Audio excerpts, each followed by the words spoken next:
அப்போ எனக்கு ஒரே ஒரு பேசிக் டவுட் ஆடியன்ஸ் பாயிண்ட் ஆஃப் வியூலேருந்து கேட்குறேன் சார். எஸ்ஆர்ஹெச்சுக்கு இந்த சிக்ஸஸ் மேலே இருக்கக்கூடிய அப்சஷன் ஏன் போக மாட்டேங்குது?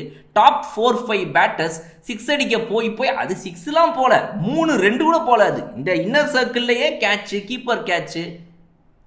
Perfect point, lovely point. நம்ம சிக்ஸ் அடிக்கிறது போகலாம், அவங்களோட ஃபோர்ட்டே தான். Head and Abhishek Sharma demolish பண்றது தான் அவங்களோட ஃபோர்ட்டே. கரெக்ட். எல்லா பிச்சிலும் நடக்காது. Everyday is not Sunday. என்ன பிச்சோட நேச்சர் பார்த்துக்கணும். ஒரு வெட் விக்கெட்டா இருக்கு, பால் ஹோல்ட் ஆகுது, இல்லை இந்த மாதிரி பால் வந்து கிரிப் ஆகி கொஞ்சம் அப்படி ஸ்டாப் ஆகி மேலே வந்துருச்சியும் நான் அதே ஸ்ட்ரோக் தான் உடனே நான் சொல்லினேன். அவர் மிஸ்டர் என்எஸ் கசன்ல அவருக்கு நான் சொன்னேன், நீங்க வேணா பாருங்க, ஸ்லாஷ் பண்ணி எல்லாரும் அவுட் ஆவாங்க பாருங்க, கவர்ஸ் அண்ட் பாயிண்ட்ல அவுட் ஆவாங்க.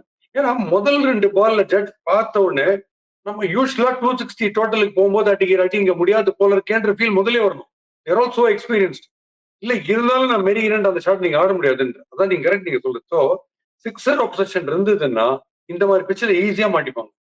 இங்க கொஞ்சம் பிரில்லியண்டா கான்வே மாதிரி கொஞ்சம் வெயிட் பண்ணி அப்படி ஜஸ்ட் லாக் பண்ணும். எக்ஸ்ட்ரா கவர்ஸ் மேல 1 பவுன்ஸ்ல போறது, அந்த மாதிரி ஷாட்ஸ் வந்து வைசர் அப்படி ஆடுறது, rather then going for the full heap.